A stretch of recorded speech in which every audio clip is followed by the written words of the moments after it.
Just to review on the regular show, here's the question we had at the end.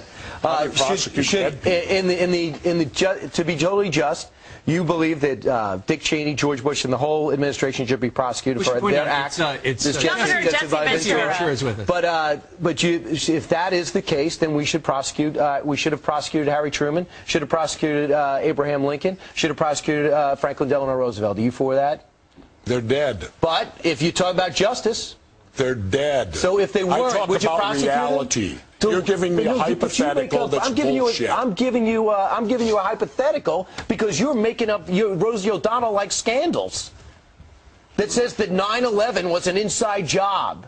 Well, why are you not allowed to ask anything about it? No, why, when you approach the government, I approached the government. I read everything possible. I watched all the hearings. You're right. I haven't read. You looked at my reading list. Have you read the 9/11 report and you think it's a piece of fiction? No, I believe everything in it. I believe my government's never lied to me, have they?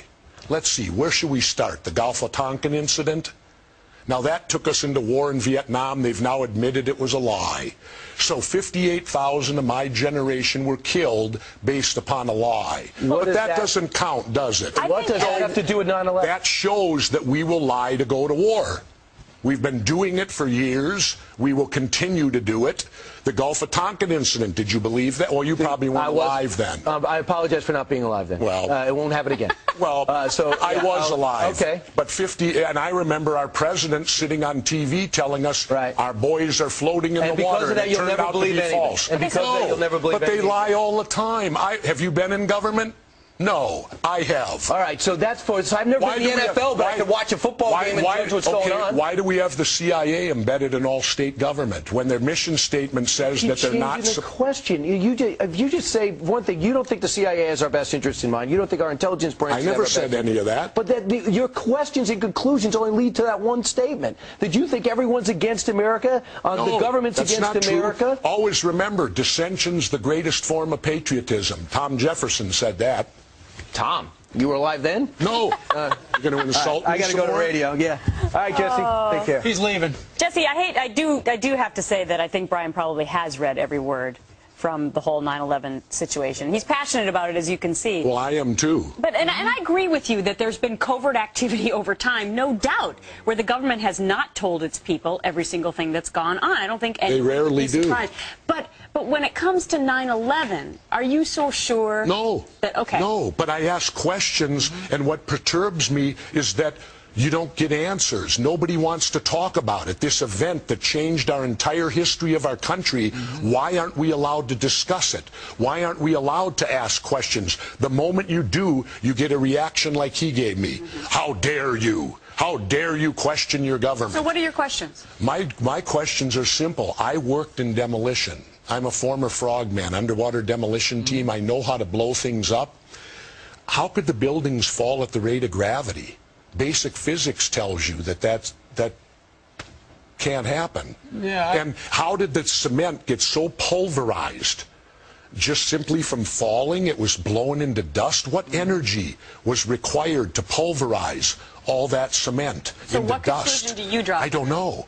But I certainly question, and yet I'm attacked when I question. You notice how if you bring up 9/11 and have any questions about it, immediately everyone attacks you over it, tells you you're crazy, calls you Rosie O'Donnell, insult you. Why? Because I ask questions? I think a lot of people, Jesse, figure, well, you know, that 9/11 report came out, it said it was those guys over there, it was those Al-Qaeda guys. So people just go, okay.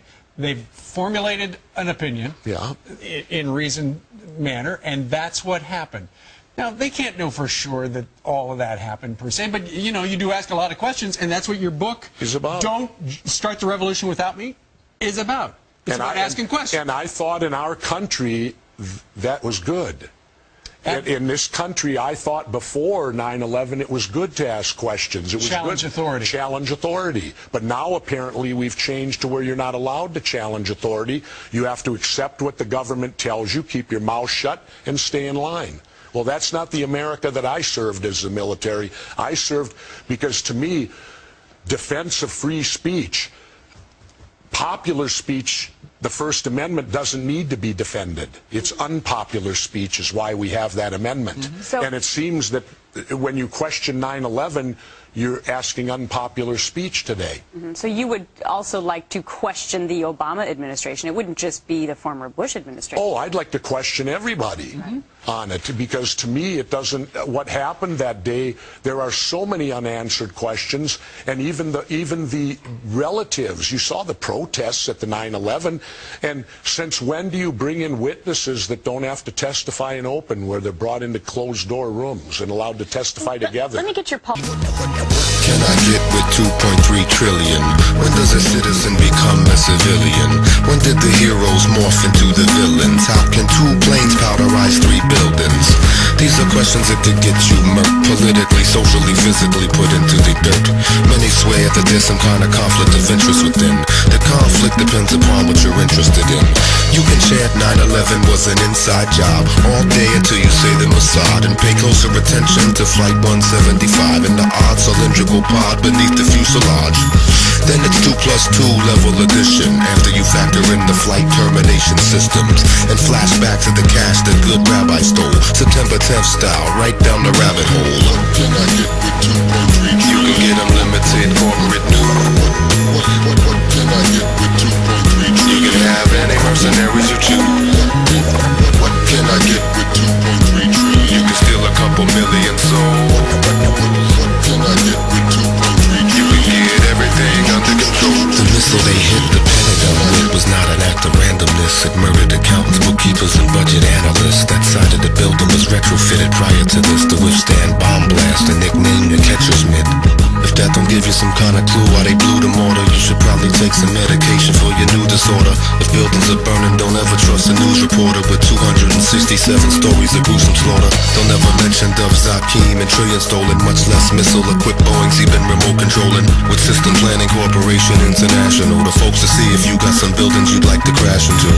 But that's impossible without the proper capital. That's why I'm asking you what you would do with unimaginable wealth. So much money you can't delve in it, enough to buy 5 presidents and 12 senates. What can I get with 2.3? You can get unlimited corporate news. What